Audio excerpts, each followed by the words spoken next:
Ladies and gentlemen, welcome to another edition of Beyond the Album Cover, where we get inside the entertainment industry and also inside the lives of people with those in the know and giving them their flowers while they're here to be celebrated. With me, I have no stranger to Beyond the Album Cover. He was here once before. You go back and listen to our prior interview to get more of his background, how he came to be. But we're going to talk about Tobacco Road, sports radio, among other things, and it's a great day to be a Tar Heel always. Mr. Desmond Johnson of Tobacco Road Sports Radio. Pop that Tar Heels hoodie with pride. Desmond, welcome back, bro. What's up, Gerald? What's going on, man? How you been doing? I know you've been busy pumping out content and doing your thing, man. I've been watching you online, so appreciate you having me on. No problem, man. I'm trying to pump out content like Master P and No Limit, dropping albums out almost every month. That 97 flow. He's gonna just every month just hit him with something. Yeah, man. The only thing missing is the bootleg artwork, though. We just need that and some beats by the pound, and we good to go. yeah. And speaking of No Limit, I believe I read that Mac that was signed to No Limit is going to be getting released from prison. Oh wow. Yeah, man, it's hard to keep track of the guys that went in, and the belly of the beast just swallowed them. We kind of forgot about them. There was so many people in the mid to late 90s that were hip hop artists. It's kind of crazy when you look at it now and compare it to today. It feels like there's just like a handful, and everybody kind of sounds the same. Biting is in, like back then there was so much from all different parts of the country. It's hard to keep track of who's in, who's out, who's putting out what, who's doing whatever, but happy that he's getting out. Yeah. And speaking of hip hop, let's go ahead and dive right into Hip Hop Uncovered, which has been airing on FX's, believe, a 6-part docuseries where they interview some of the heavy hitters in hip hop that had ties to the streets, like Miss Deb Atney and her brother Bimmy, who is Miss Deb is the mom and Bimmy is the uncle of Waka Flocka, Big U, and some of the other legendary street figures. So what's your take on that series? Man, I wouldn't call myself a hip hop historian, but I'm a geek for hip hop history, and just kind of learning things I didn't know before. And I thought I knew pretty much everything there was to know about that era. But this is a really good show. I've only watched the first 4 episodes. I haven't watched part 5 and 6 yet. It just dropped this past Friday, and I typically wait and watch it with my wife, who's kind of a nerd with that as well. So I haven't watched the final 2 episodes, but from what I've seen so far, I didn't realize how big Haitian Jack was, like in the underground. I didn't realize how big Trick Trick was in the underground. Like I knew of Trick Trick as an artist, but I didn't realize that he was involved with so much stuff behind the scenes in Detroit and hip hop in general. All of these guys, really. Big U. He seems like he's one of these like mythical Marvel villains that's been in the background this whole time, like pulling the strings on stuff in LA and on the West Coast. So it's crazy to see all of them and how they've been touched in hip hop. Bimmy and the street life that he led, and then getting through to Def Jam and all this kind of stuff. And you see how many artists they touched along the way. And honestly, hip hop wouldn't be hip hop today without those 4. So it's been an eye-opening show to say the least, but I love those kind of shows. So when I saw that it was coming on, I marked it on the calendar to make sure I could check it out, and it's been pretty good so far. Yeah, same here. I haven't seen the final 2 episodes, but I was surprised that he got Dr. Dre for an interview, because knowing he rarely gives interviews. Right? And he's all over it. Like it's not just like a little pop in. He's literally like in every segment talking about stuff, which makes sense. It gives the series credibility just because of Dr. Dre's impact on hip hop over the past quarter century. Anybody that knows me knows that I'm the biggest Dr. Dre fan there is. Like I'm not necessarily involved in music anymore. I used to do production back in the day, but just the sense of, I call it audio perfection that he does in terms of his ear. There's only some people that are walking around on this earth who have an ear that can hear certain things that other people can't hear. Like when you mix a certain thing a certain way, whether it's a song, whether it's, sports talk, whether it's radio, whatever it is, there's a certain special gift that some people have in terms of putting down sounds, audio. like things that are pleasing to the ear. And Dre to me is like the pinnacle of that. Like regardless of what he's working on, you know, audio wise, it's going to sound damn near perfect. And I kind of, a lot of the mixing and things that I've done in the past and do currently right now, I take a lot of, you know, things from him. He is like, to me, a mentor to me in terms of like what I want things to sound like how I want things to go, how to flow. Even if you're like a DJ at a party, just knowing what to play after that song, after that song, after that song, that's a gift. Like to be able to keep moving the crowd with a certain type of audio sound. And Dre to me is just like number one when it comes to having like that ear that I trust. So I try to emulate a lot of stuff he does audio wise. I'm thankful that he's recovering apparently from was it a brain aneurysm I think he had It was about a an month or so aneurysm, back. yeah. Mm-hmm. Yeah, out of the hospital. Sounds like he, you know, didn't lose a lot of what makes Dr. Dre Dr. Dre. So hopefully he'll have something coming out in 2021 for us all. And you know, hopefully he's here for a long time. Yeah, and it's hard to believe that next year the Chronic will be 30 years old. Oh, he just Makes hurt me my heart. feel old. He just, oh my gosh, it's got me right in the chest. But and it still stands up. You can put it in right now, listen to it in your car, and you're like, man, some of this stuff you could play on the radio right now, and it would be like, oh man, this is new, this is fresh. What is this?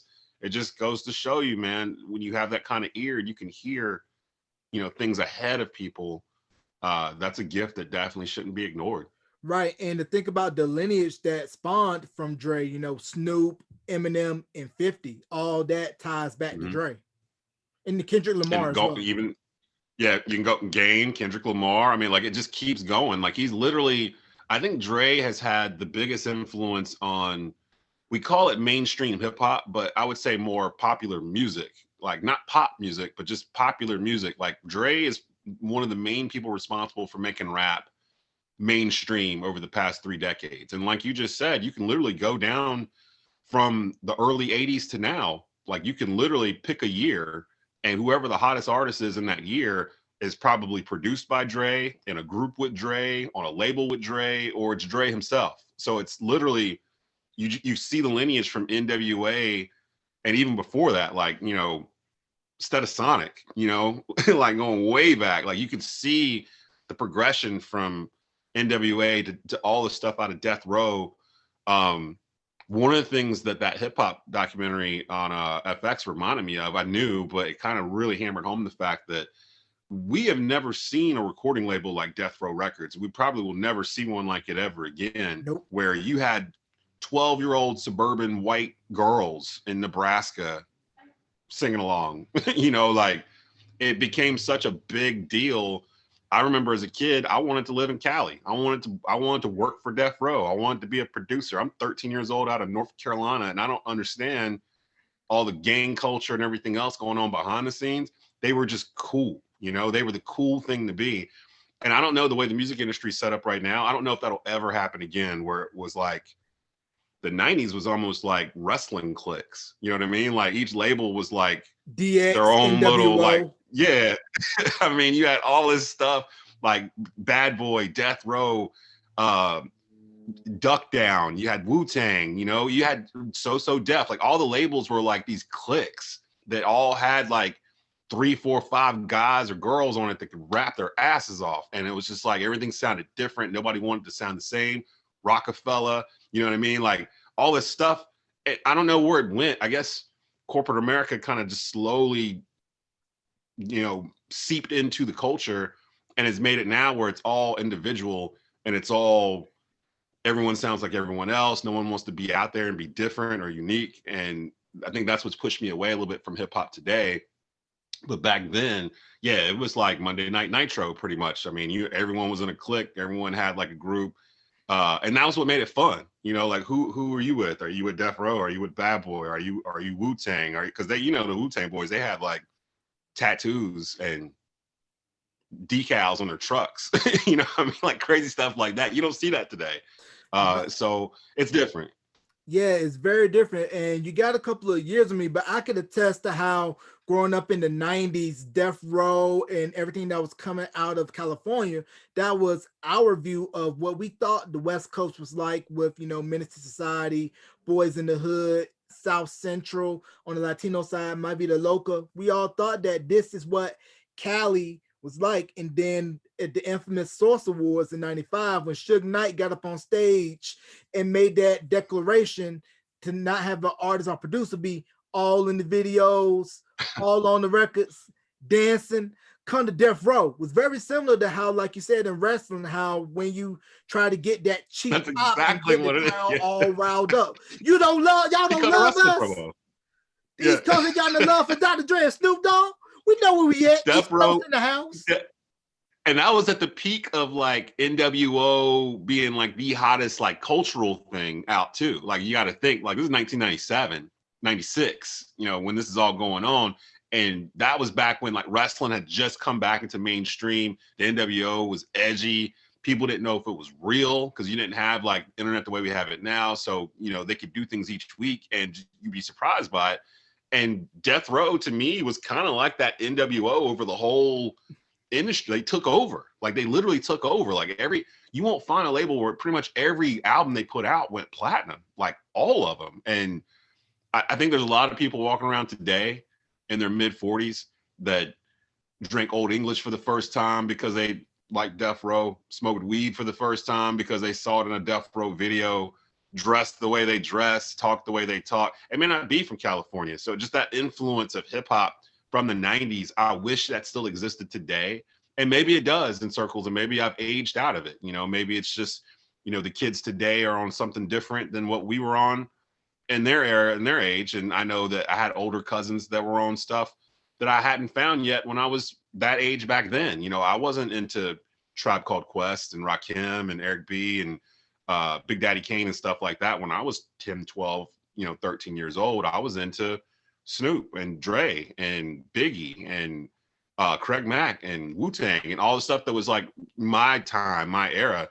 And I think that's the main issue with hip hop today is that younger listeners don't want to give the older heads a chance to explain to them what it is. And the older heads dismiss the younger heads for not understanding what's really quote unquote hip hop. And that's the major problem that you don't see in any other music genre. You don't see Metallica lecturing, the garage band on how to make a perfect song or this is garbage. This doesn't sound like rock music. You don't see that, but you see it in hip hop like all the time. You see older artists coming down on newer artists, or you see newer artists disrespecting older artists. And I think that's part of the reason why hip hop's in the stage it's in today, where there's a sense of like history lost. You know what I mean? Like, I think my generation kind of feels like we lost an opportunity to teach what we were taught to the ones underneath us. And now we're not sure how to kind of mend that fence, I guess. And that's where we are. Right. And some of you all probably drank St. Ides for the first time while listening to that Cali music and also bumping that St. Ides 94 mixtape. Alicia Keys actually sampled the Wu-Tang joint from the St. Ides mixtape from a song that she did on Oh her my album gosh, you brought back. it back. Yo, look, there is a Dog Pound St. Ides commercial that I've been trying to find for like 15 years that had a beat underneath it. They only used it for the St. Ides commercial, but like it was like one of the hottest beats. They had one, and then Tupac had a St. Ides commercial that had a different beat underneath it too that he's rapping to. And after a while, they stopped showing that stuff on TV. Have you ever drank a St. Ides, like a mixed drink, like the ones that were selling in those? No. I'm a dare to be different. Flavored antifreeze. Like literally, I could get through one, and then within about 15 minutes, I'd be curled up in the fetal position, like over in the corner, because it's so sugary, and like sugar and alcohol don't really mix with me. So if I got through one, I was done for the night. Like not even drunk, just in pain. Like it just hurt tricking them things. But yeah, that you took me back to like 1996, 97, summer 97, drinking mixed berry St. Ides, listening to Dog Food. I mean, it don't get no better than that. It ain't ever been better than that. Yeah. Did you ever do a Brass Monkey? No, never I know did a what Brass Monkey. Monkey is, right? I think so. What are you thinking a Brass Monkey is? All right, Brass Monkey. I didn't know this until I saw a video explaining it. This is what the Beastie Boys was talking about in Brass Monkey off License to Ill, where you take some OE and orange juice and mix it. Oh God, no, The never hood, did that. like the hood version of a mimosa. No, I can't imagine mixing anything with Old English and it's going to be more pleasant than what it originally was. I do remember in college, I was in college at UNCG from 99 to 03, and we experimented with a lot of different drinks, but I remember one in particular was the pregame.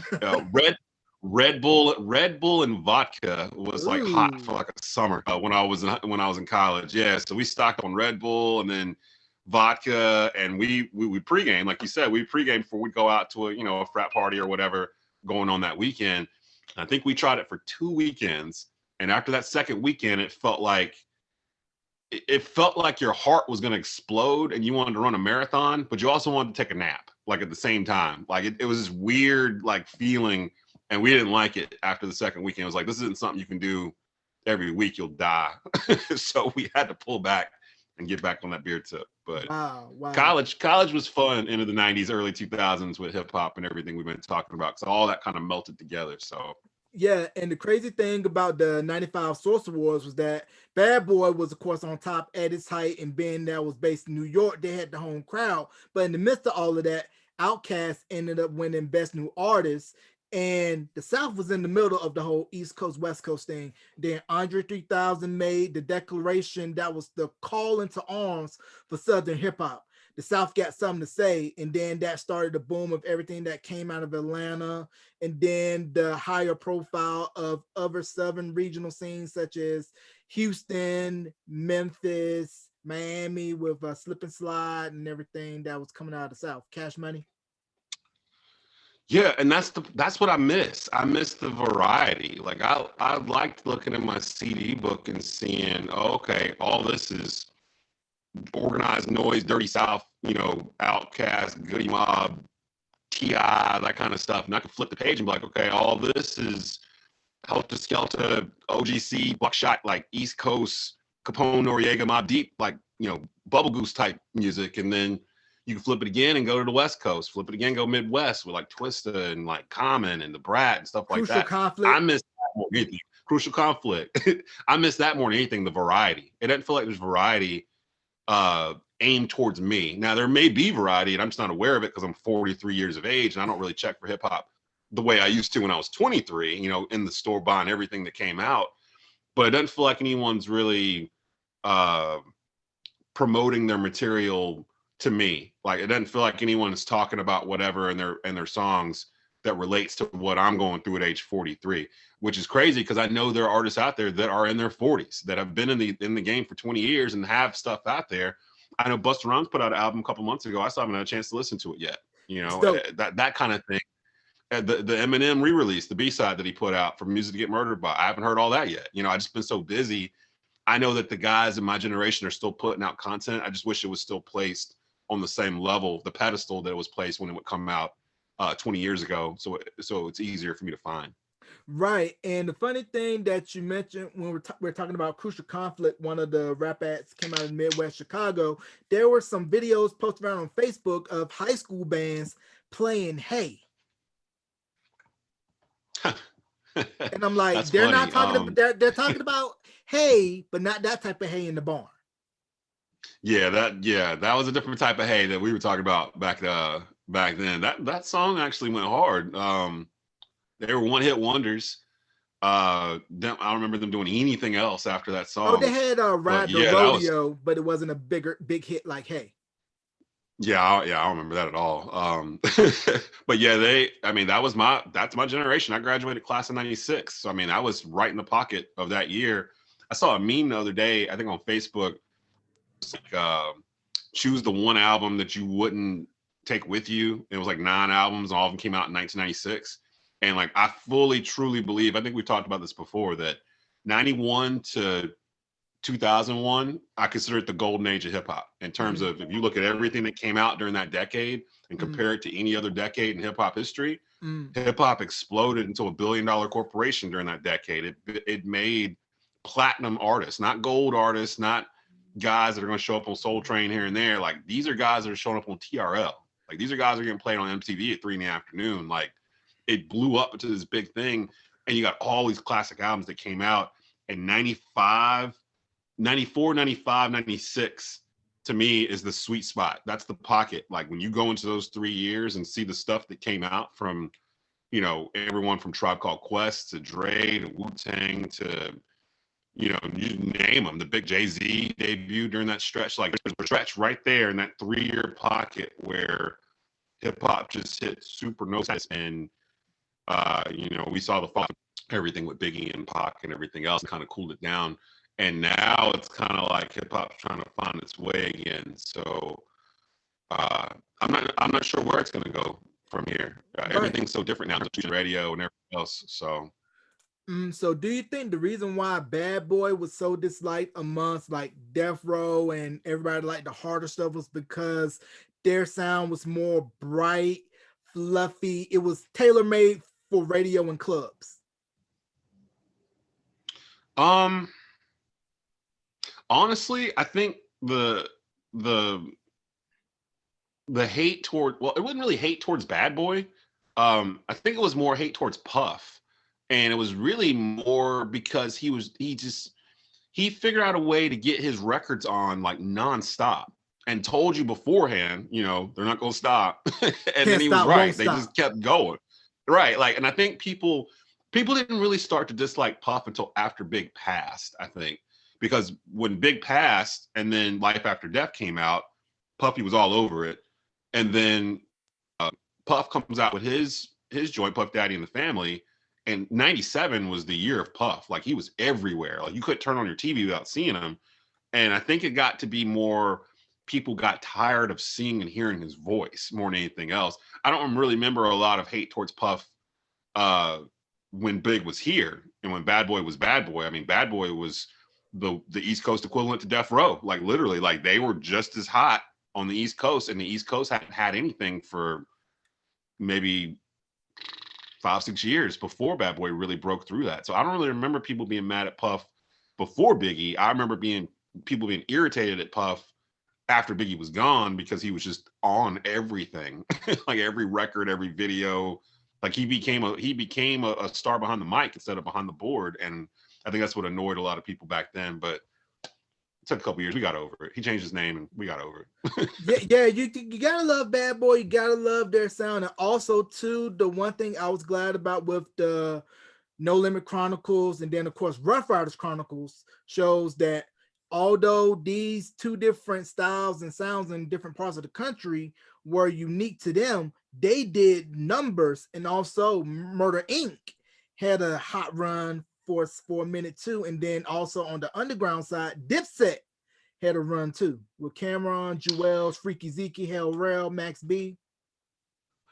I love Hip Hop Evolution on Netflix, and I really hope to get a chance to do it. Kind of like at the end, they're about to go into the Drake, Kendrick Lamar, J. Cole type era, and some other stuff that's happened since then. But one of the episodes I love is the one in this last season where they're talking about how 50 and Cameron and T.I. and the guys you mentioned really kind of came to power through the mixtape game. Like, the whole episode's about mixtapes and how it took over from 2002 to 2006 or so, where Dipset versus G Unit, that was the argument, really. Like, which clique was the best clique, who was putting out the best music. And I remember 50, even after he put out Get Rich or Die Trying, after he signed to Aftermath, he put a mixtape out like a week after that album dropped, and he shipped and sold 1 million first week. Then he turns around and puts out a free mixtape like 5 days later with like other stuff on it that wasn't on the album. And like, people just weren't doing that back then. Like, 50 literally took the drug dealer mentality of flooding the block with your product and applied it to music, like on a grand scale. And again, we're not going to see anything. I don't think we're going to see something like that in hip hop anytime soon. It'd be refreshing if we did, like, if a group of guys decided to get together and build a clique that can support each other. I think Slaughterhouse is probably the closest thing I can think of to recent times following that old school model of click building in hip hop. And Slaughterhouse didn't work out because the audience today, the majority of them didn't understand it. Like they didn't understand the concept of lyrics actually moving units as opposed to, you know, the same Casio sounding beats with weak bass lines and the snaps and you know what I mean? Like everyone's so accustomed to the same type of stuff. I call it chant music, where it's just basically you're just chanting like the whole song. You're not really rapping. You're just kind of you're chanting and agreeing with yourself on a separate track, and that's kind of where it is. There's no creativity, and a lot of that's because stuff like mixtapes got erased out by the feds. Really, it just moved online, like with Chance the Rapper and stuff like that. But it's not the same. It's not the same feeling as, you know, finding your man at the flea market and he's got this mixtape from these dudes up in New York, and you're like, oh, I've heard you before, but they don't play them on the radio. It's that feeling of hearing it the first time from something you found, like Kens, as opposed to someone shoving an MP3 in your face and going, hey, you need to hear this. Everybody likes it, you know, yada, yada, yada. Yeah, because I can remember being in high school. This was back when the CD burning hustle was huge. If you had a dial-up connection or DSL, you had Kazaa, BearShare, Morpheus, LimeWire. Ooh. You would download all your joints, giving it to your plug to get your mixtape game right. That's how I first heard about 50 and Get Rich or Die Trying. Actually, I first heard 50 from How to Rob. Man, me and my wife at the time, she was my girlfriend. We were in Myrtle Beach on a vacation, and we were in the Tandra outlet, I believe, and we were just shopping. We were in like a record store or something. This had to be like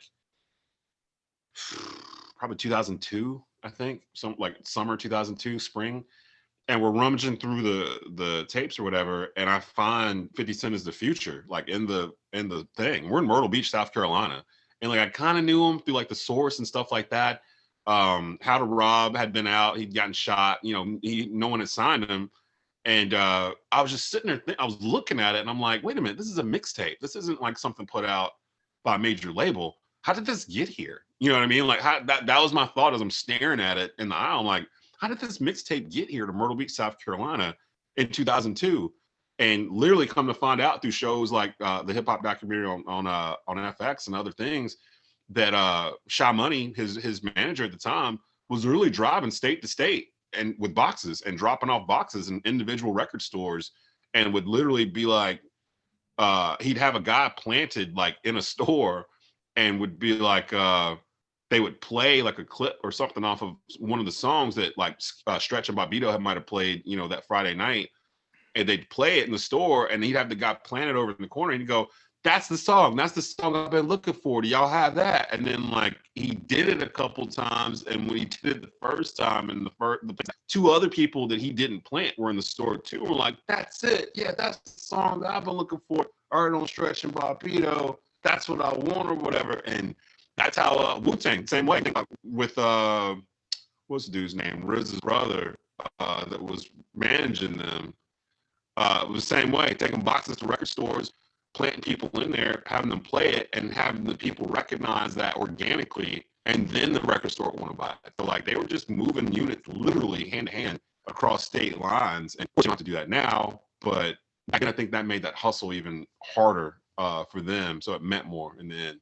Yeah, because I also believe Too Short, E40, Hammer, all of those guys from the Bay followed that same philosophy, like you said, of just NWA, moving that work, planning it bit at a time. So by the time when the major labels came knocking, they came to you and you had the leverage. Can you say, I moved these units, blah, blah, blah, without major labor distribution, doing it myself. So I want this much and I want that much. And that's how I believe Master P was able to get that 80-20 deal with Priority for No Limit. Yeah, all the P&D deals that happened in the 90s, production and distribution, where basically those labels were giving artists imprint labels of their own and taking a cut, you know, after expenses of distribution, and the owners would own the artists would own their masters in most cases. And that's why you're seeing a lot of older rappers now that are in their 40s, going into their 50s, that had deals like that, living pretty comfortably. You know, Master P, Baby from Cash Money, although that's a whole other conversation and episode talking about why, you know, Baby's got money, but we all know why. Those guys, those gods are sitting tight because they're still getting residuals off of stuff that they own from, 96 that came out that people are starting to find again. Wu-Tang just went through this last year and year before with the Wu-Tang episode, or the series that came out on Hulu that's fantastic, and I think they're finally doing season 2. Then they put out the documentary on Showtime. It's the 25th anniversary, so stuff started coming out. Wu-Tang owned a lot of that stuff themselves, so now like all the stuff they put out 25 years ago that's gone through, evaluations of worth like over time, they're on an upward trend because everyone's refinding Wu-Tang. Like Wu-Tang, you can listen on Spotify, you can go buy the stuff. I mean, and they own that stuff now. So that was the long game that I don't know a lot of artists are playing up, putting a brick of money up to their ear and taking a picture, or who's the one that put the $40 million diamond in his forehead a couple weeks ago? Lil Uzi Vert. I guess he saw Avengers and Vision one too many times. Vision. Shout out to Marvel Cinematic Universe. WandaVision is fire right now. I was worried going into it, but it's everything. I'm not going to spoil anything for anybody that hadn't got a chance to watch it. But if you're a Marvel geek like I am, a comic book nerd, everything is advertised and it's setting up everything else for the next probably 10 years. So yeah, definitely. Yeah. Shout out to the Olsen's parents. I mean, you're probably still spending Mary Kate and Ashley money, and you got the Marvel money from the little sister as your pension plan. That's how you do it. A lot of people didn't even know that Elizabeth Olsen is sisters with the Olsen twins. Once you find out and you look at her face, you're like, okay, I definitely see it now. But yeah, I think a lot of people didn't even know. You don't really see them in pictures together or anything. So, but yeah, Wanda doing her thing. So. Yeah. Put some money on Aunt Becky books. Yeah. Yeah, you know she needed. And while we're on the subject of the West Coast, I found out that Dub C from West Side Connection, he's the technical advisor on Snowfall.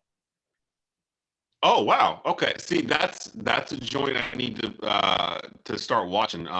It's great. Me and my wife are looking for something to start binging. Pilot. I watched the pilot and I never got back around to getting to it. But yeah, it's on my list of things to do, and I think the season 3 just kicked off. Season 4 just might dropped. Be time for me to get into.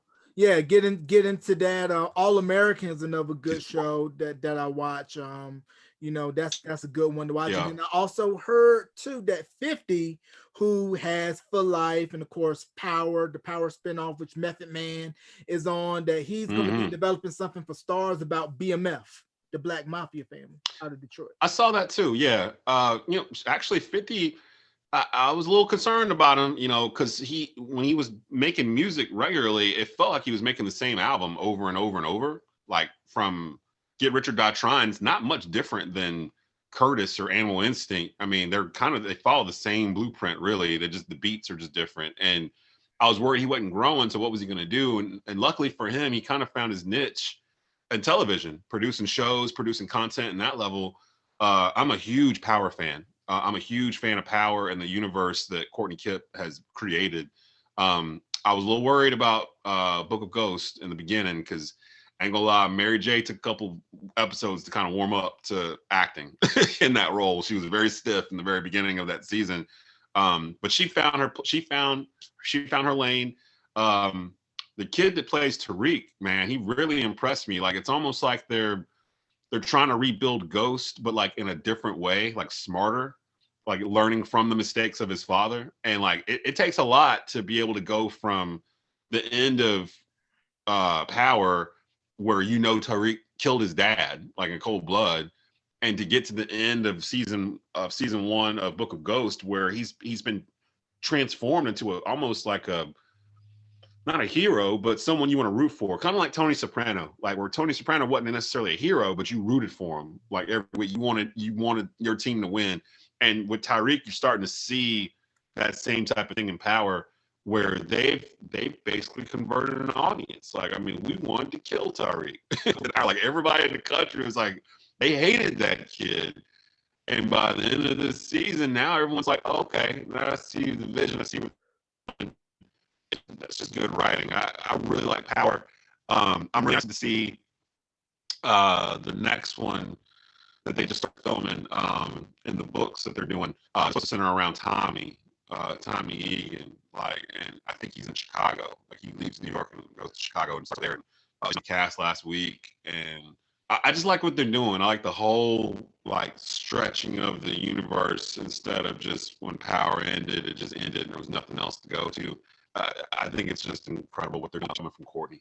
Yeah, because I haven't seen Power, but I know a lot of folks that do. But Tariq, his wave game is on point. I don't have the patience for waves, and his waves look immaculate. So shouts to him. One show I got to start binge watching because of the pandemic is The Wire, which is where I first learned about Idris Elba, and before he became people's sexiest man alive, Michael B. Jordan. I've never watched The Wire. I need to. I've got friends that tell me I need to start it. I think it's another one where I watched the pilot. I just never flip back around to get over there to it. I've heard it's fantastic. If you like HBO dramas, then you need to watch The Wire. And Sopranos, to me, is one of the best television shows in history. So I probably do need to sit down and check it out. But yeah, I've never had a chance to really get through and binge The Wire. But maybe I should put that on my list too. Yeah, and The Shy on Showtime is a good show to watch as well. They're right now producing in production for the new season. I know Jason Weaver, he got promoted to be on this season. Also, Tabitha Brown got promoted to join The Shy for this upcoming season. So they're in production for that right now. But let's switch gears from music to sports. The ACC is kind of up and down. Carolina just lost to Marquette, I believe, Wednesday after being undefeated at the Dean Dome this season. So do you think that we'll see an ACC team make a deep run in the tournament, or do you think it's pretty much going to be Gonzaga, Baylor, and maybe one of the Blue Bloods if they can turn it around conference tourney time? The only team in the ACC that at this moment of this taping that I feel like can make a deep run is Florida State. They're long, they're deep. Winston had a team last year I thought could make the Final Four before they shut everything down. And really, Florida State's been at the top of the ACC the past 4 years. So this really shouldn't be a shock to anybody that Florida State. Scotty Barnes was going to be a top 5 draft pick in the NBA draft after this year. I would not be surprised to see Florida State in the Final Four. When it comes to Blue Bloods like Carolina and Duke, I know Duke's playing much better. I think they've got Louisville tonight. We're taping this on a Saturday. Carolina's got Florida State at home. Carolina had been undefeated until they invited Marquette in. And this Carolina team, the only thing consistent about them this year is that they're inconsistent. Like they will go and do something like drop, 40, win by 40 over Louisville, and then turn around and lose to a Marquette team that's kind of middling in the Big East. It's hard to put down what they are. It's just they're so young. They've got 7 freshmen in their 10-man rotation, and all of their guards are young, or there's someone like Andrew Platek that's kind of limited in what he can and can't do. Leaky Black has underperformed in terms of what my expectations were for him at this point of his career.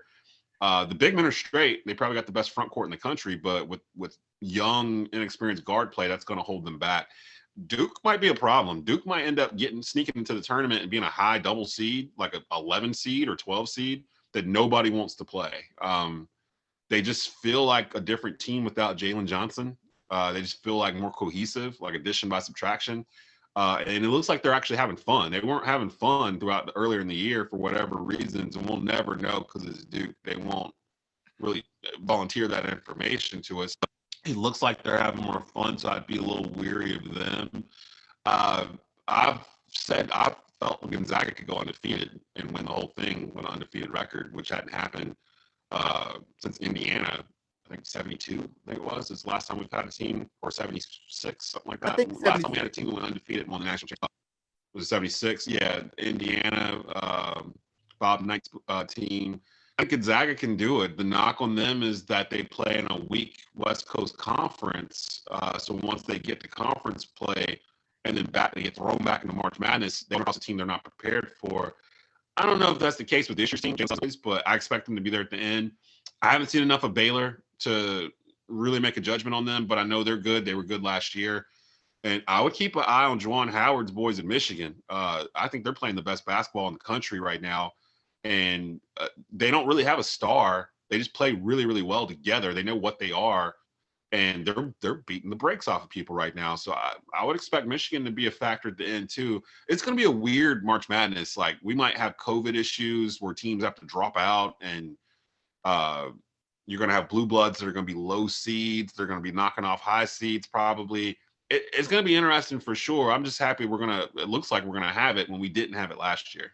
Right. And speaking of Michigan, the Knuckleheads, Quentin Richardson and Darius Miles, they just had Chris Webber on. And it sounded like from when Chris Webber was talking with them that the Fab Five, they're all back on speaking terms, because I know that C Webb didn't appear in the Fab Five 30 for 30 that was EP by Jalen Rose. And it sounds like everybody's back on good terms. You know, Michigan and C Webb got invited to the football game a couple years ago.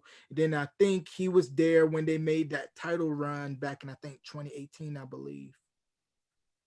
Well, he was up in the that they were on speaking terms in 2018, but before Jalen, Juwan Howard, Jackson, Jimmy King, they were down on the floor. C-Web was up. Now, part of that's because Michigan had a ban on Chris Webber being involved in any Michigan activities for like, I think it was like 10-year ban or something like that. And he's still underneath that ban, so he couldn't be an official alumni, down on the thing like that. That just ended, I think, in 2019. So that's why you've been seeing Jalen and others basically talking about, Chris needs to just apologize and come home. Like, if he just apologizes, then Jalen's not willing to let it go, because Jalen's the one that introduced him to Ed Martin in the first place. So he knows that Chris knows Ed Martin. He knows what Ed Martin did for Chris Webber after he declared for the draft. And he knows that Chris lied to the grand jury. So, like, he knows all these things are true. And Chris is just in this rock and hard place where he's already dug in so deep. I'm not sure if he's ever going to apologize for it.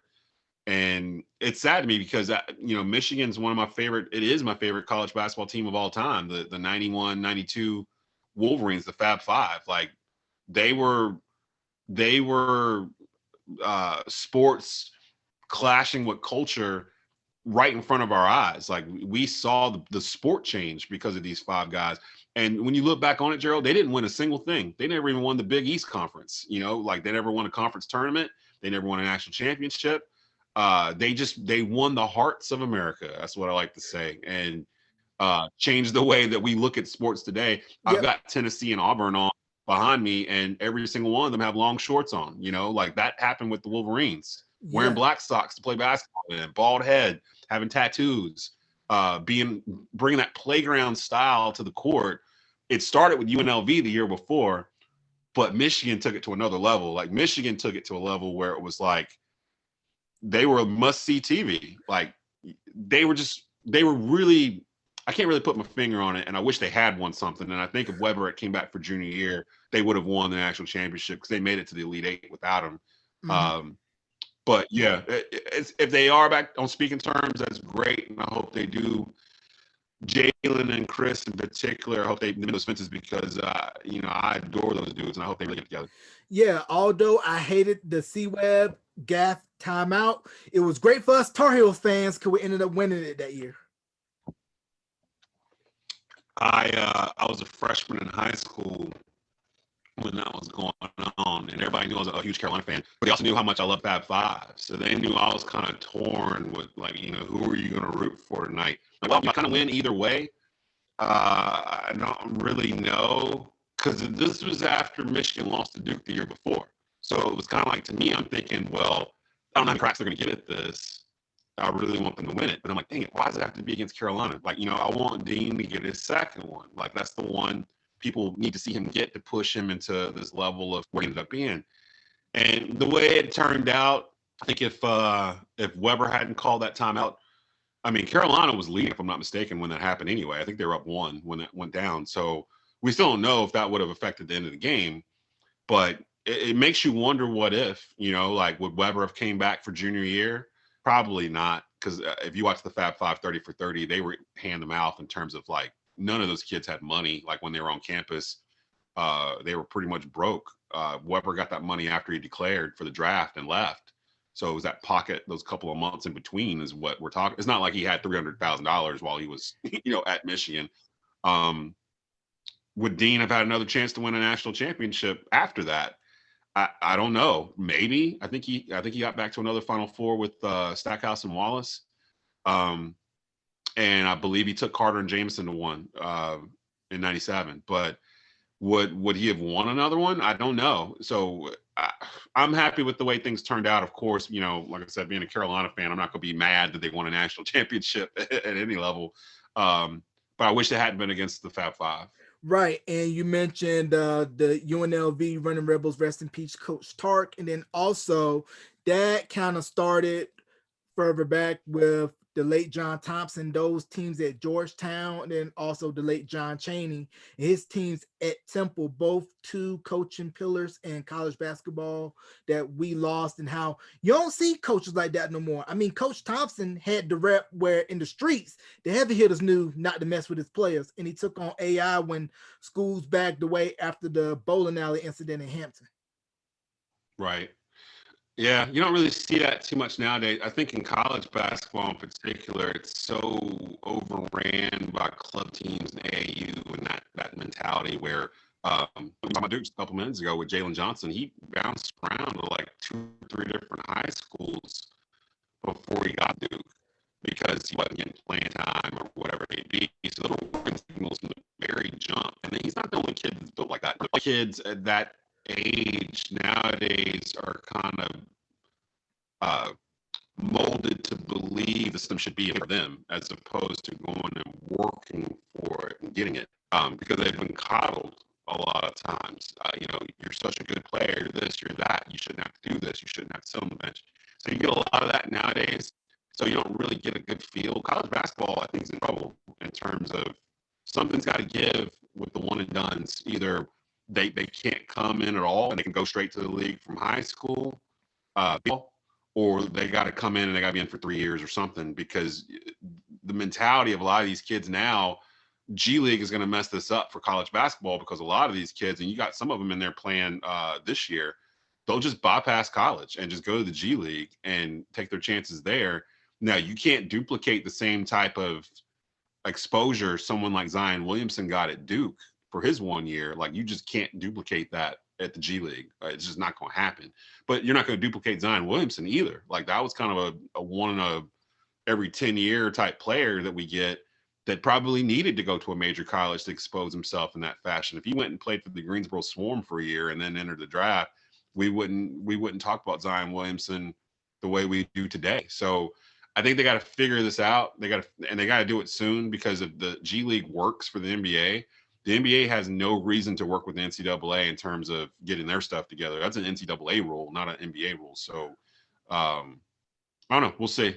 Yeah, because the NCAA, from what I've read, EA Sports, they're going to do NCAA football again, no timetable. But I think once we kind of get that going, and then they ease up on kids being able to get money from using their name and likeness, then maybe I could see kids wanting to go straight to college. But like you said, the NCAA need to figure out something, because they're slowly losing their grip on amateurism. And it also didn't help that the Ed O'Bannon lawsuit went into the favor of the players. Because, I mean, why should players not get a piece of the pie when the schools and everybody else are benefiting and eating off of your success?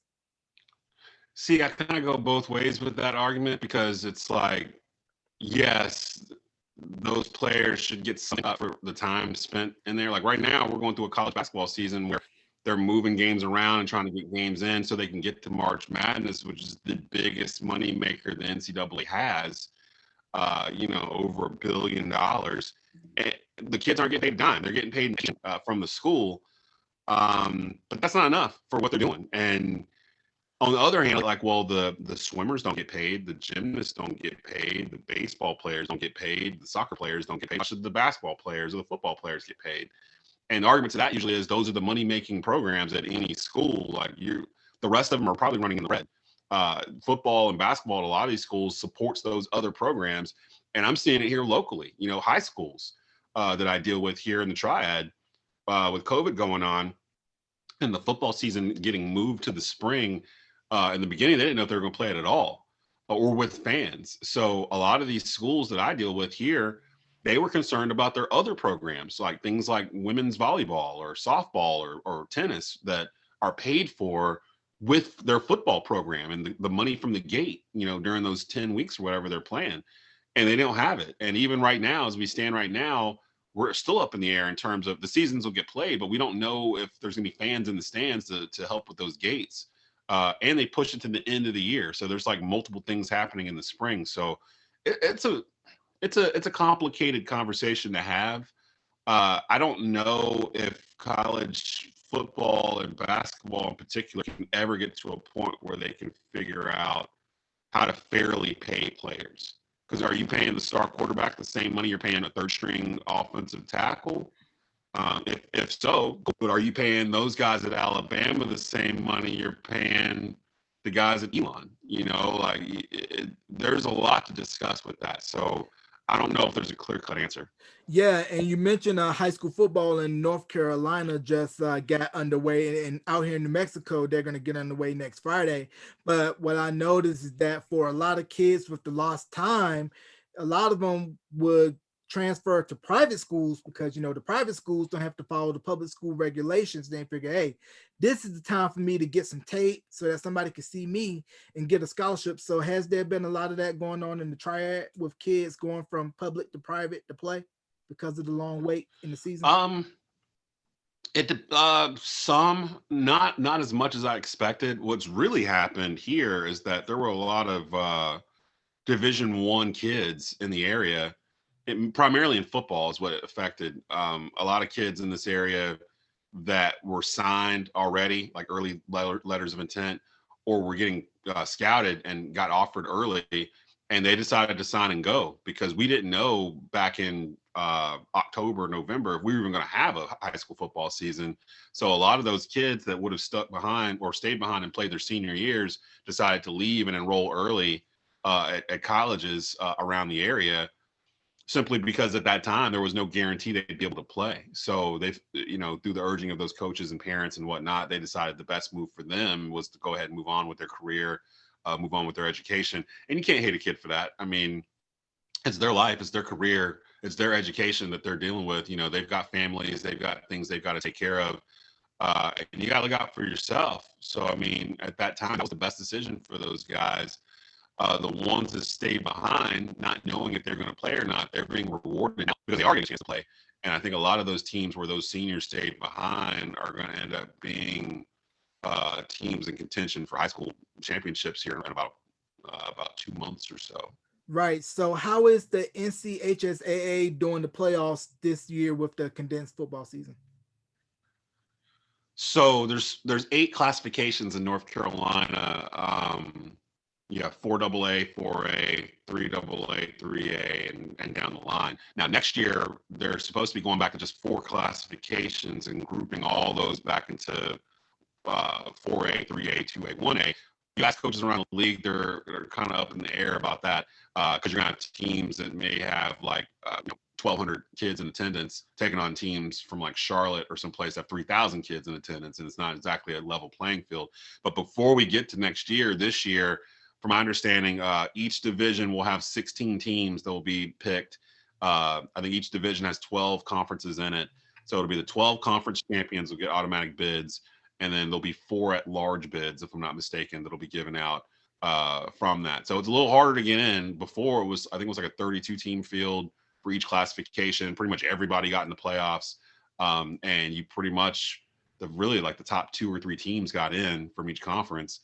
Not so much with this one. It's a 7-week race. We just did week 1 on Tobacco Road this past Thursday night. East Forsyth took on Glenn, and West Forsyth took on Oak Grove. West Forsyth won their home opener. East Forsyth lost on the road to Glenn 18-0. But we'll have the full East Forsyth and West Forsyth schedules on tobaccoroadsportsradio.com through March and April, including the playoffs.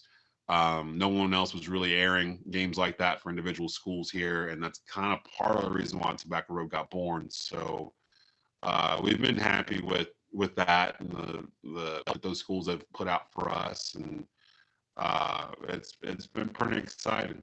Yeah, the cool thing about the football playoffs here in New Mexico is that if you are a top 4 seed, you get a bye, you go to the next round, and for the championship games for your classification, it's now on a neutral site. So if you're the high seed, they got to come to you. Yeah, that's how we had it here up until this condensed version of the season, where um, the top four, yeah, I think it was top four seeds each bracket, each got a first round into the second round. So you really only have 3 games to get to the state championship and win it all. Of course, I'm East Forsyth alumni.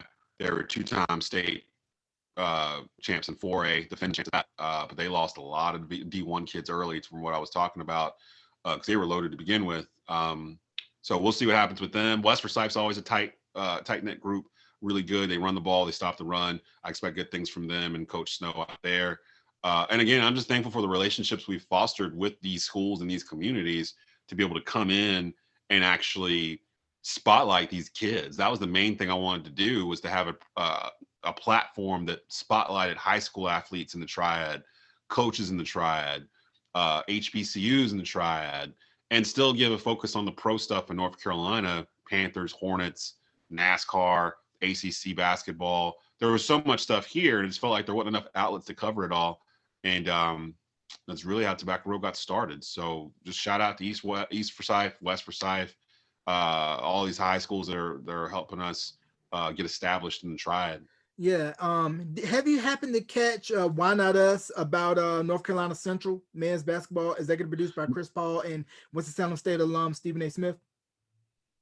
No, I'm actually in the middle of switching my ESPN Plus subscription, so I've not been able to get over to it to check it out. I got something funky going on with my ESPN Plus. It's in that Hulu Disney bundle thing. It's off Hulu, and I still have Disney Plus, but my ESPN Plus is saying I no longer have it. So I got to figure this out. I got to go through a bunch of like words and stuff and figure out where it's coming from and connect it. But once I get it back on, Yeah, definitely a dope piece. You know, Coach Lavelle Moe, like I said, executive produced by Chris Paul, who's alumni of Winston-Salem, and Stephen A. Smith, alumnus of Winston-Salem State University. And like you said, sheds a light on HBCUs, and then of course the disparities, the extra the HBCUs have to go through, not like PWIs, you know, with Deion Sanders now coaching at Jackson State. That'll give a lot more light to kids going to HBCUs. yeah, which is good. There's a lot of talent that comes out of HBCUs, and you don't really get it exposed a lot. I don't know how long Deion will be at Jackson State. I would imagine eventually he's going to get called to the Florida pros. State, probably. Or Florida State. Yeah, actually, that would be a great hire. Well, I shouldn't say it's a great hire. I don't really know how great of a coach Deion is yet. I know he's probably a really great motivator. He seems to be a hell of a recruiter because they're plucking D1 kids from these top schools to come to Jackson State. Florida State needs that in a bad way. So if they have a good first year, like after next fall when we're back on regular schedule, if Jackson State shows out and has a good year, I would not be surprised if Florida State comes a knocking and throws a Brinks truck at them trying to get them to come home, which would be huge. That would be huge for Florida State. Actually, that'd put them back in the national conversation again. So yeah, and that would make I wouldn't be surprised if that happened. Yeah, and that'll make the Miami Florida State rivalry something again, because back when we were growing up, that was the college football rivalry, Miami Florida State. Yeah, and that's another school, Miami, that I really would like to see kind of and be who they are. It's not like athletes left Florida, left state of Florida. That Florida still pumps out athletes in basketball and football. It's just that they're leaving to go to other schools in the SEC and the ACC, where before Florida State, Miami, and Florida basically had them like corralled Miami. Like the southern part of Florida was the state of Miami pretty much. And those kids all decided to stay home. And that's why Florida's got 5 national championships or whatever. If they can duplicate that, start getting that back again, then yeah, Miami could potentially be a problem down the road here too. Yeah, Miami got Ed Reed on staff. So only thing Ed Reed got to do is just play early 2000s Miami highlights, The U par 1 and 2, and it's Throw halftime speech. on the U. Throw the U up. Get some of the old heads to come down Yeah. there. Get them right, and they'll be back to form. Just make sure you don't wear no camouflage, though. They man, I loved Miami growing up as a kid. Like they were kind of like Michigan before Michigan, but they were out there winning stuff, and they just knew who they were. They had a certain swagger about them, especially in college football. That carries. Like I love teams that carry a certain level of swagger about them. The mid 2000 USC Trojans with Reggie Bush and Lindell White, and that was my squad. Like I love those dudes. Like that was my college football teams. And right now I'm starting to see Mac Brown kind of build this in North Carolina with the recruiting classes come in, the ones that have been there. And he started to pump some kids into the NBA and NFL. So maybe we got one right here underneath our nose here in North Carolina starting to build itself into a national power. We'll find out this upcoming season. It'll be a telltale season for the Tar Heels in football. Yeah, which I think would be great because North Carolina has always been looked at as a basketball state, with all the talent that came out of Kinston over the years, the Triad area, and football had always been an afterthought because basketball has been the primary focus in our home state. But it's good to see Mac Brown coming back to Carolina and really saying like, hey, we want to be on the same par like the basketball team and really build something special at Kenan Stadium. Yeah, and it's not like Carolina can't do it. They've got the facilities to do it. Butch Davis had this team like this years before, before all the scandal and everything came out. He had them on the same path where Carolina was starting to get ranked in the top 10. They were starting to put guys in the NFL. They were having top recruiting classes, and then it kind of fell apart underneath them. I think Mac was brought back to do that same thing, but do it the right way. And so far, so good, man. I've been super impressed with what he's doing. Carolina football has been fun to watch again. Most Carolina fans up until 2 years ago would tell you, their sports season starts in November when the basketball team rolls the ball out. We don't get our hopes up with the football team because it usually lets us down, but not anymore. Carolina football is here again, and it's going to be here for a little while as long as Mac is in charge. So I'm very pleased with what they've been doing. All right, some quick hitters, and then I'm going to get you out of here on this. Do you think the Lakers back-to-back title hopes are in trouble with AD being out and with LeBron having to carry the load until AD can get back healthy? I'm not worried about LeBron. He puts too much money into his body to me worry about him, blowing a tire or something like that. He'll be fine. I'm looking for the Lakers because to me, they're not even the best team in the West right now. The Utah Jazz are beating breaks off of everybody. They're the best three-point shooting team in the league. They're one of the top defensive teams in the league. Donovan Mitchell is a star. Rudy Gobert is the defending defensive player of the year. I know he caught a lot of jokes for the microphone stuff at the beginning of COVID, but they're playing really, really well. The West is loaded. I think the Lakers, if AD is healthy, I don't think there's a team in the West that can beat them in a 7-game series except maybe Utah. I don't trust the East except for maybe the Nets. I'm starting to come around on them because they're starting to play defense. And I'm curious about my Hornets, to be honest. The Hornets are like half a game out of like the 4th seed as we record this. Everyone's bunched at the bottom of the Eastern Conference standings. And all of a sudden, due to drafting LaMelo Ball and bringing in Gordon Hayward and some of these guys they've drafted like Malik Monk and Miles Bridges growing up, the Hornets have become must-see TV. Like they really have. Like they've become an NBA team that's fun to watch. And I really hope they get into the playoffs and make some noise in the Eastern Conference and continue to keep this young core together. They can go 10-11 deep, and Coach Borrego usually does. And they are really fun to watch. I'm not sure, but to answer your original question, if AD is healthy, no, I'm not worried about the Lakers. If he's not healthy, then the Lakers aren't going to make it back to the finals this year. Right. And fun fact for those of you that don't know, Coach Borrego of the Hornets from New Mexico, Albuquerque. That's right. And he comes from the Popovich system in San Antonio.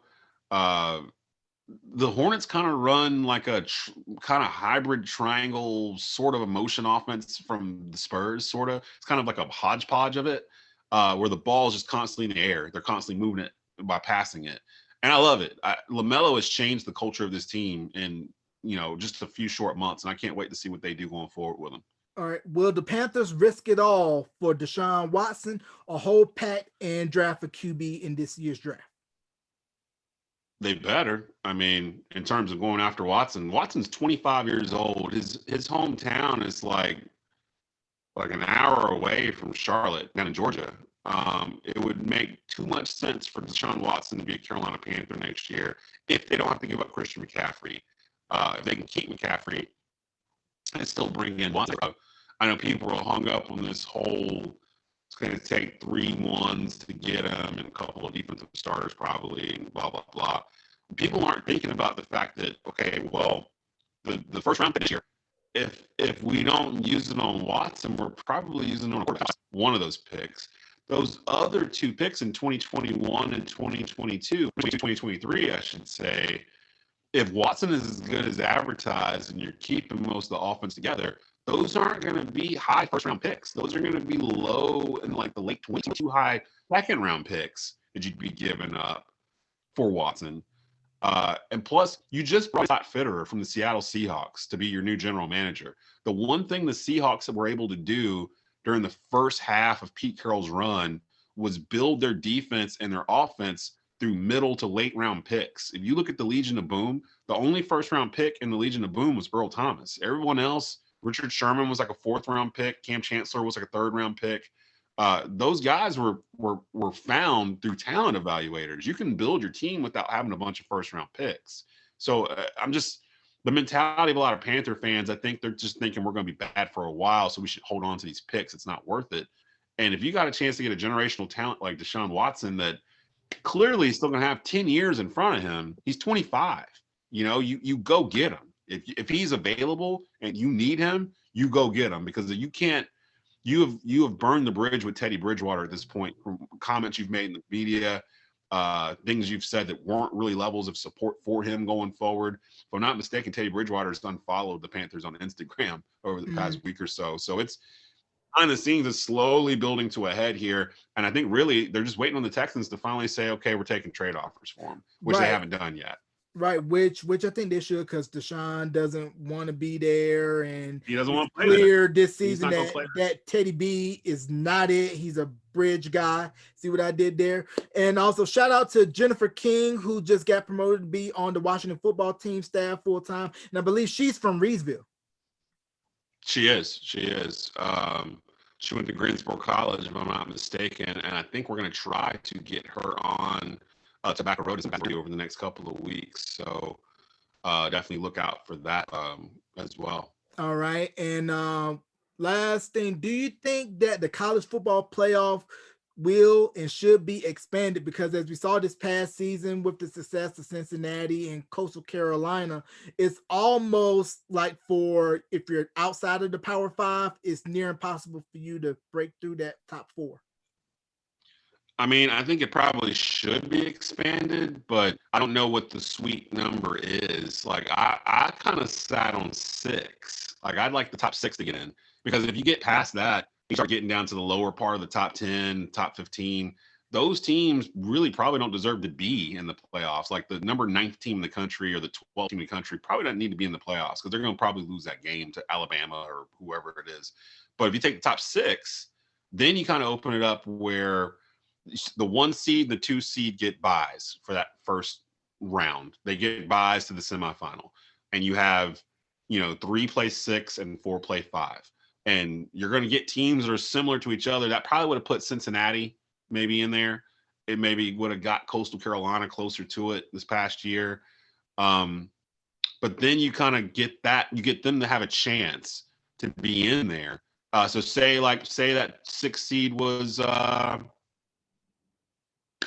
trying to think past year, and Cincinnati upsets Notre Dame in that 3-6 matchup or whatever. Now Cincinnati's in the final, or the Final Four, and they're taking on Clemson or Ohio State or whatever it is, but they legitimize their reason to be there, as opposed to just being in the Final Four, getting blown out in that game, and everyone's like, well, what are you doing here? Like, kind of like what happened with Notre Dame past couple times they've been in the Final Four. Like, well, what are they doing here? Like, they don't deserve to be here. But throughout the whole year, they deserve to be in there. If you make it 6 teams instead of 4, and you make Notre Dame the 5 seed or whatever, Notre Dame's got to win 3 games to win the whole thing, as opposed to, and that would justify the haters. That justify people saying they didn't deserve to be there. The ones like Alabama and Clemson shouldn't have to play 3 games if they're 12-0 and beating everyone down, by 20 points or plus or whatever in a major conference. So I say 6, but with TV deals and stuff, I don't think they can even attempt to expand it to like 2025 or 2027 or something like that. So we're still a long ways away before they get a chance to even fiddle with it again. Right. I think it should be expanded, but like you and I know, there's a lot of money in this college football playoff, and then all the lower tier bowl games like the Popeyes Bowl, the whatever Credit Union Bowl, or the Bojangles Bowl, or hey, maybe one day we have the Tobacco Road Sports Radio Bowl. That that's you're thinking way further ahead than where I was with it. But like I said, we started Tobacco Road because I saw actually, what really happened. It was around the same period of time. I got laid off from a sports radio network here in the Triad due to budget cuts right before COVID, in November of 2019, and I started doing some podcast work and some individual mixes for people, and just basically kind of working from home. And then I saw months later, after COVID hit and sports kind of got shut down for a while, local newspapers here in the area started laying off sports writers, like long-term NSMA winners like Ed Harden, Jay Spivey. These guys have been around for 15, 20 years, and they just let them go. There was like no place else for them to go. And I'm just sitting here thinking, there's so much of a wealth of talent here in the Triad that's just sitting around doing nothing in sports. Let me build something. Let me build some sort of platform where we can take advantage of this talent.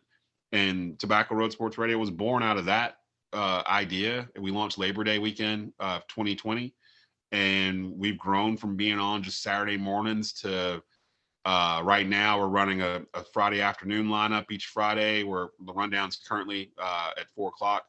Live with Brandon Blakeney, where he has on top high school athletes and coaches, prep stars, primarily on his show. You can't find that anywhere else in the state, really. In the Pit Stop with James Wilson, where it's dedicated to auto racing, NASCAR. They just had Alex Bowman on this past Friday. They get top end NASCAR drivers, pit crew, and they talk a lot of NASCAR, which you can't get anywhere in the Triad right now either. Saturday mornings we have programming on. It's all locally produced here in the Triad, not at Fox Sports or ESPN or whatever. It's here. It's locally based with the Triad in mind. And we're currently in the middle of developing a new morning show. I have an idea of what it's going to be. I just don't want to reveal it yet. But it'll be kind of in the vein of, First Talk or First Take or Undisputed, kind of like a morning type debate type show. That'll be Triad-based. So it's something new that we haven't really had in the Triad either in North Carolina. So we're excited about the stuff that's going on with TRSR and the people that are starting to find us. Yeah, I listen to Tobacco Road Sports Radio on Spotify, where you have the condensed versions of the programs that air, and it's very good content, very good product, and it's a niche that I feel needs to be filled, because like you stated, that there's not a lot of coverage of sports in and around the Triad, and you're giving it that big network feel and appeal, and it's something that I believe people love, and you're giving the people what they want, in the words of Jalen and Jacoby. Yeah, and we just wanted it to be simple. We wanted for people to get to it easily. One of the things that drove me nuts at the sports station that I worked at the time was that it wasn't just one frequency. It was multiple smaller frequencies across the Triad. So if you're driving from, from west, like driving across the Triad through like Forsyth and into Guilford and into Alamance counties, you had to change the channel 3 different times as you're driving just to keep the signal, because the signal was so much smaller as you were driving in and out of these counties. So we bypassed that whole thing entirely. We're like, we don't want an AM FM signal. We don't need any of that. All these radio stations are trying to get digital anyway. So let's just do it digitally. You go to tobaccoroadsportsradio.com. If you're on an Android device and you go in through your Chrome browser, the first time you go there, a pop-up will pop up and ask you, do you want to add this as a bookmark to your phone? And literally when you do that, it basically acts as an app where it'll put an app icon on your phone. You just click that, go in, click the play button. Like I said, we have content running right now, Monday through Fridays from 8 a.m. to 12 noon, all day Saturday or Friday in the afternoons. Live sports, high school sports. We're the exclusive carrier for East Forsyth football and West Forsyth football, so you can catch their full schedules with us. I think we're doing baseball down the road here. We're negotiating with Winston-Salem Dash to do Tuesday night baseball night of the week, so we'll have that coming up. That we're planning that we'll be putting out over the next couple of weeks, and we're just trying to continue to grow what we're doing right now. All right, and fun question. I'm going to get you out of here. I'm a foodie. I know you're a foodie. Which barbecue is better, Eastern Carolina barbecue or Western Carolina barbecue? What is Western Carolina barbecue? Western Carolina barbecue, more of the tomato based? That's more of the tomato based sauce, and Eastern Carolina is more of the vinegar based. Vinegar. Well, we call it Lexington style here, so I'm gonna go with the Lexington style, the Western barbecue, I guess you could say. I like my barbecue with that ketchup base. I don't mind a little vinegar in the barbecue itself, but I prefer to have that thick kind of smoky barbecue sauce as opposed to the thin vinegary. I can eat either one, right? But I prefer the Western. I can't call it. I'm call it Lexington barbecue. I'm in North Carolina. I can't call it like Western style. Sounds funny to me. So, yeah, Lexington style is my favorite. Yeah, because I only had the Lexington style once when I was at UNCG. I went to Stamey's right across from the Coliseum. I had it. It was pretty dope. But of course, with me being from the eastern side of the state, I'm used to that vinegar-based sauce where you used to the vinegar base. Yeah, where you chop it up and everything. Actually, lately I've been on this tip with. Have you ever had Carolina Gold before? It's like a mustard base. Yeah, I think that's like primarily like South Carolina where they use like the mustard base. I've been eating that on dry rub ribs. Like my favorite ribs are Memphis style baby back dry rub that I can actually dip in whatever. And I've been eating like this Carolina Gold barbecue sauce. It's like mustard based. It's kind of sweet but tangy from the mustard. It goes well with the dry rub. So I've been eating that a lot. I really want to try this Alabama white sauce that I keep seeing. It's like a mayo base, which scares my wife off completely. So I haven't even bothered to try to make it. I tried it. It's trash.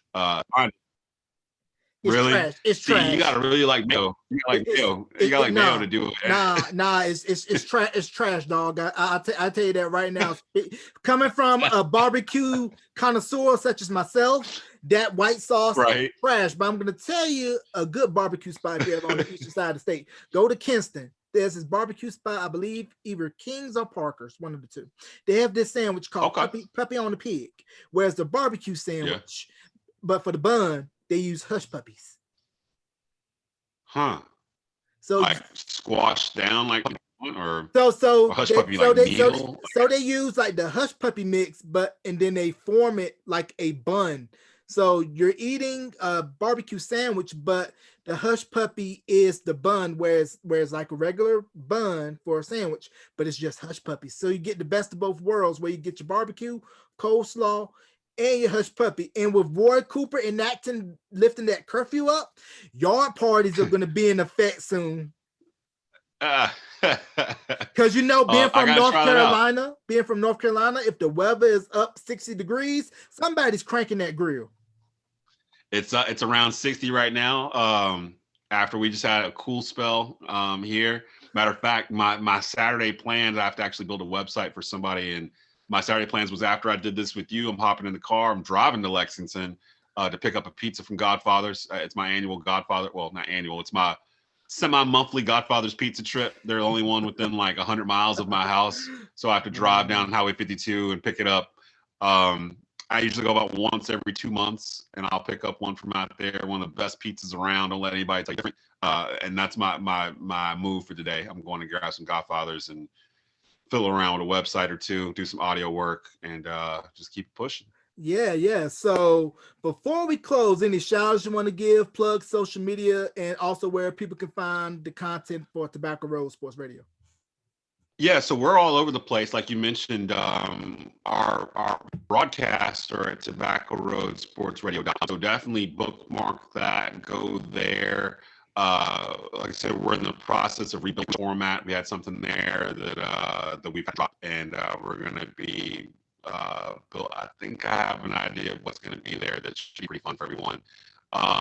If you miss any of those shows, you can actually find the condensed, the podcast versions on Tobacco Road Sports Radio Podcast Network, which is on Spotify, Anchor, Google, Apple Podcasts, Stitcher, Podbean. All you have to do is just go and search Tobacco Road Sports Radio, and all of it will start popping up for you. I didn't realize it, but we're also on TuneIn. So if you want to listen to those shows there, you can listen to them there as well. Just look up Tobacco Road Sports Radio. The live sports stuff, you kind of got to listen to it live, although we do replay them. Just got to keep an eye on the schedule. Follow Tobacco Road Sports Radio on Twitter at Tobacco Radio. You can follow us on Facebook, like us on Facebook at facebook.com/Tobacco Road Sports Radio. I'm on Twitter at Des_3505. That's DEZ_3505. That's pretty much it. I mean, we pretty much put everything out there that we can. I'm so proud of the crew that I've put together with Tobacco Road. Like I said, we've put out a large amount of content this week, more so than we normally do with the start of the high school football season finally. So East Forsyth has a coaches show that we produce each week. West Forsyth has a coaches show we produce each week. And both of those places both of those shows just landed locations for us to do those remotely. So starting next week, the Nest with head coach Todd Willard, the East Forsyth show is at East Coast Wings in Kernersville every Tuesday night at 7:30. Titans Talk with head coach Adrian Snow from West Forsyth is at Mozzie's Ales and Spirits and Clemens every Monday night at 7:30. And those are broadcasted out live on TRSR. So a lot of stuff going on. I've been extremely busy, but I can't complain. I'd rather be busy than just sitting around doing nothing. And it feels good to put together an idea of something I thought the Triad might like and see it sort of organically grow on its own. But we got a long way to go, And we're hoping 2021 will be a year where more people recognize what TRSR actually is. Right. And if you're not on it, go to all those outlets to find it. And you can find this interview in audio and video form, wherever it's Apple, Breaker, Stitcher, Spotify, TuneIn, Verbal, wherever you stream, and on my YouTube channel, youtube.com/Beyond the Album Cover. And join the Facebook group, Beyond the Album Cover, facebook.com, to get updated with all things related to the podcast. Ladies and gentlemen, the man behind Tobacco Road Sports Radio, jack of all trades, master of none, food connoisseur, fellow UNCG alum like myself, and all around good brother, Desmond Johnson. Des, thank you for coming back on to Beyond the Album Cover. Hey man, anytime you need anything, let me know. Anytime you want to come on, let me know. And we might have to set up something to have you come on and guest on one of our programming on TRSR, as much as you follow sports and everything as well. Give a shout out to your podcast as well by doing so. So I'll be in touch to book something with you for sure. Oh yeah, most definitely.